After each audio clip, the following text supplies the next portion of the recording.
यह भारत काल की बात है, जब भारत के एक जंगल में एक बालक अपने माता पिता के साथ रहता था। वह अनुशासित बालक था और उसके माता पिता ने उसकी परवरिश अच्छे संस्कारों के साथ की थी। एकलव्य की रुचि धनुर्विद्या में बहुत थी, लेकिन जंगल में इसके लिए साधन उपलब्ध नहीं थे। इसलिए वह गुरु द्रोणाचार्य से धनुर्विद्या सीखना चाहता था। गुरु द्रोणाचार्य उन दिनों राजकुमारों अर्थात पांडव और कौरव को धनुर्विद्या सिखा रहे थे और उन्होंने भीष्म पितामह को वचन दिया था कि वह राजकुमारों के अलावा किसी को भी धनुर्विद्या का ज्ञान नहीं देंगे। जब एकलव्य अपना निवेदन लेकर गुरु द्रोणाचार्य के पास आया तो उन्होंने अपनी विवशता को बताकर उसको वापस भेज दिया। इस पर एकलव्य बहुत दुखी हुआ, लेकिन उसने यह प्रण लिया कि वह द्रोणाचार्य को ही अपना गुरु बनाएगा। शारीरिक रूप से गुरु की अनुपस्थिति के चलते उसने उनकी मिट्टी की मूर्ति बनाई और उसके सामने तीर कमाल चलाने का अभ्यास करने लगा। देखते ही देखते वह एक उम्दा धनुर्विद्यावान बन गया। एक दिन की बात है, जब गुरु द्रोणाचार्य अपने शिष्यों के साथ धनुर्विद्या का अभ्यास करने जंगल की ओर आए थे। उनके साथ एक कुत्ता भी था। उस समय एकलव्य भी जंगल में धनुर्विद्या का अभ्यास कर रहा था।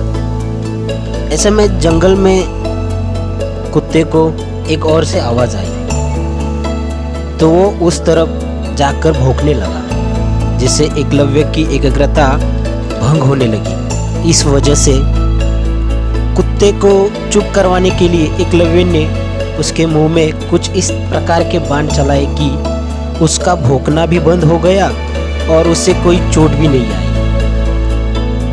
कुत्ता वापस द्रोणाचार्य के पास भाग आया। जब उन्होंने कुत्ते को देखा तो उन्हें अपने आंखों पर विश्वास ही नहीं हुआ और उन्होंने सोचा कि इतना अच्छा धनुर्धारी कौन है जिसे धनुष बाण की ऐसी विद्या आती है। जब उन्होंने जाकर देखा तो उनके सामने हाथ में धनुष्य लिए एकलव्य खड़ा था। अपने गुरु को देखकर एकलव्य उन्हें प्रणाम किया। द्रोणाचार्य ने उससे पूछा कि किसने यह सिखाई तुम्हें विद्या? तो एकलव्य ने बताया किस प्रकार उसकी मूर्ति के सामने प्रतिदिन अभ्यास करता है। यह सुनकर द्रोणाचार्य आश्चर्यचकित हुए। दरअसल गुरु द्रोणाचार्य ने अर्जुन को वचन दिया था कि उससे बेहतर धनुर्धारी कोई नहीं होगा, लेकिन एकलव्य की विद्या उनके इन वचन में बाधा डाल रही थी। ऐसे में उन्हें एक युक्ति सूझी। उन्होंने एकलव्य से कहा, तुमने मुझसे शिक्षा तो ले ली, लेकिन मुझे गुरु दक्षिणा तो अभी तक दी ही नहीं। तो एकलव्य ने कहा, आदेश करे गुरुवर्य, आपको दक्षिणा में क्या चाहिए? एकलव्य ने कहा।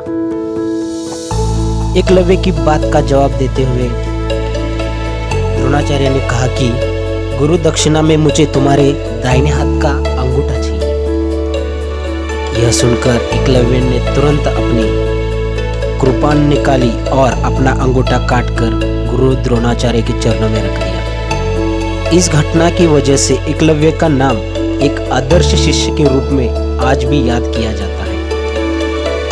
हमें एकलव्य की कहानी से यह शिक्षा मिलती है कि अगर हम अपने लक्ष्य के प्रति पूरी तरह से समर्पित है तो उसे हासिल करने के लिए बीच में आने वाली कोई भी बाधा अहमियत नहीं रखती। स्टोरी आपको पसंद आई हो तो लाइक करो, सब्सक्राइब करो और फॉलो करो।